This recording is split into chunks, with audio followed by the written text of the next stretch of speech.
ఇప్పుడే జీ5 app download చేయండి. చూడండి మీ ఫేవరెట్ టీవీ షోస్ ఎప్పుడైనా ఎక్కడైనా. సీత, టీచర్ ఏంటి నన్ను పిలుస్తుంది? నేను నిన్ను చూశానులే, బయటికి రా.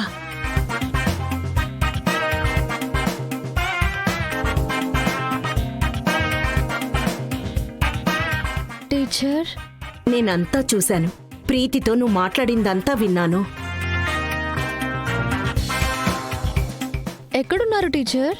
నువ్వెలా చాటుగా ఉండి మాట్లాడావో నేనలా చాటుగా ఉండి విన్నాను.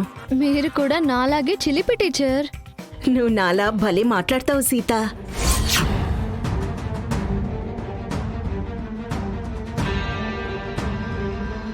మీలాగా మాట్లాడానా?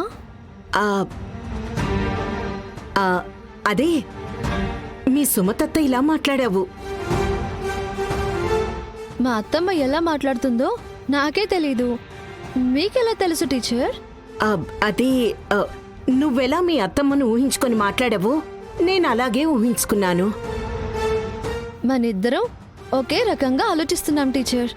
మన రక్తం ఒకటే కదా సీత.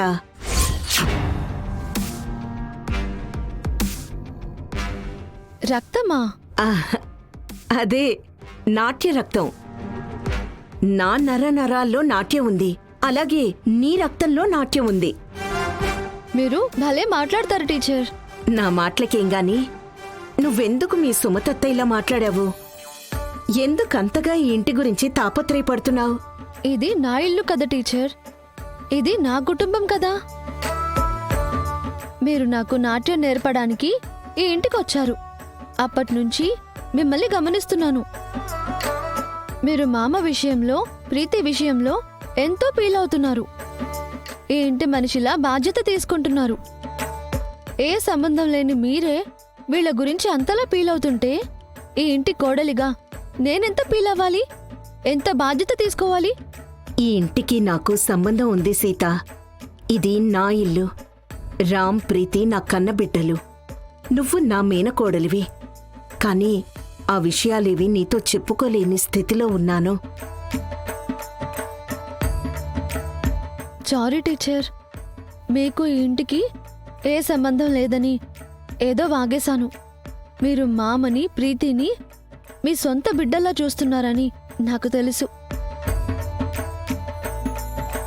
ప్రీతిని ఏదో రకంగా మార్చాలని మీరు ప్రయత్నిస్తున్నారు. నేను కూడా ప్రీతిలో మార్పు రావాలని, వాళ్ళమ్మలా మాట్లాడితే తనలో మార్పు వస్తుందని ఆలోచించి ఆ రకంగా ప్రయత్నించాను. నేను చేసింది తప్పా టీచర్? నేను మా సుమతి అత్తమ్మలా మాట్లాడకుండా ఉండాల్సిందా? నువ్వు తప్పు చేయలేదు సీత.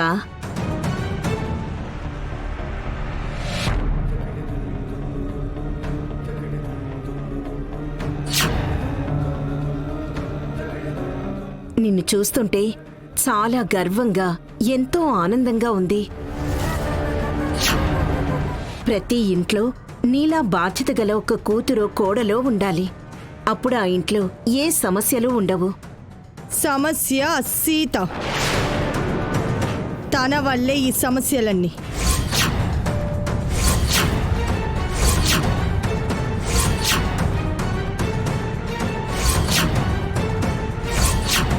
ఆవిడ ఎక్కడో ఓ చోట బ్రతికే ఉండొచ్చు కదా.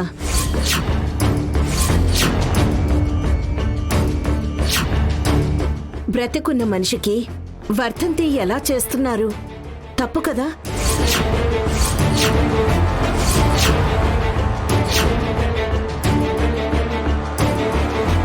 అది కూడా కరెక్టే కదా. సుమతక్క బతుకుంటే ఇలా మనం తన వర్ధంతి చేయడం చాలా తప్పు. తప్పు మాత్రమే కాదు, పాపం కూడా. ఇన్నాళ్ళు మనం ఇలా ఆలోచించలేదే. సుమతి బ్రతికుంటే ఇన్ని సంవత్సరాలు ఏమైంది? ఎక్కడుంది? ఎందుకు తిరిగి రాలేదు? రాలేని పరిస్థితిలో ఉండిపోయిందేమో. రావాలనుకున్నా రాలేకపోయిందేమో. కరెక్టే. కారు ప్రమాదంలో గాయపడి సుమతక్క గతం మర్చిపోయిందేమో, ఎక్కడైనా ఇరుక్కుపోయిందేమో.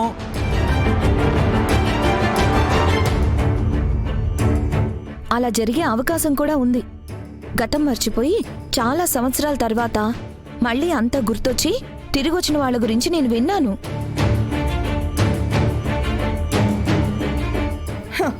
అంటే సుమతి ఎక్కడో ప్రాణాలతో ఉండి ఎప్పుడో ఒకప్పుడు తిరిగొస్తుంది అంటున్నారా? అదృష్టం ఉంటే ఆవిడ తిరిగి రావచ్చేమో. దేవుడు కరుణిస్తే ఆ అద్భుతం జరగచ్చు కదా. ఇది అర్థం పర్థం లేని వాదన. అనవసరంగా మా టైం వేస్ట్ చేయకండి. ఆవిడ అర్థం పర్థం లేకుండా ఏం మాట్లాడింది?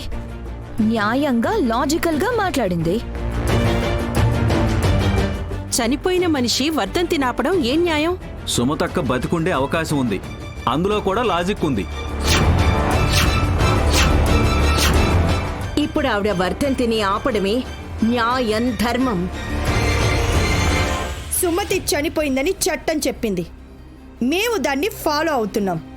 మీరేమో మధ్యలో వచ్చి న్యాయం ధర్మం అంటున్నారు.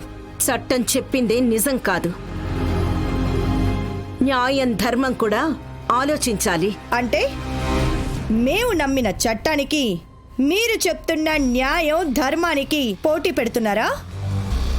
మీరు చెప్పింది రైట్ అని తీర్పిస్తున్నారా? అవును.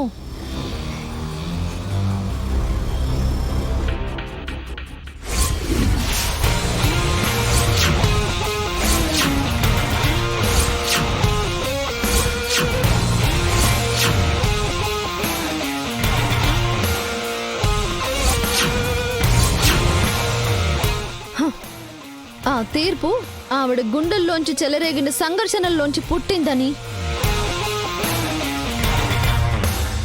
ఆ తీర్పు ఆవిడ గుండెల్లో పగిలిన అగ్ని పర్వతంలో నుంచి బయటపడిందని మీకు తెలుసా? మీకు తెలుసా? మీకు తెలుసా? చట్టానికి న్యాయానికి జరిగిన ఈ సమరంలో, ధర్మానికి చట్టానికి జరిగిన సంగ్రామంలో కడుపు తీపికి కట్టుబడని తీర్పు, కన్నీటికి కరిగిపోనిది తీర్పు. ఇది ఆ దైవమే ఇచ్చిన తీర్పు. తప్ప తప్ప తప్ప తప్ప తప్ప తప్ప. Never never never.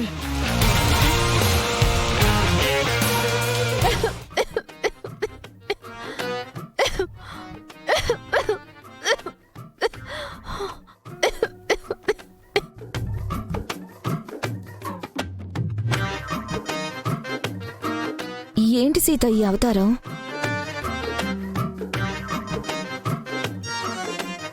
Lawyer Sitadevi అవతారం. లాయర్ సీతాదేవి అవతారం. జీ5 యాప్ డౌన్లోడ్ చేసి అన్ని ఎపిసోడ్స్ పూర్తి ఉచితంగా చూడండి.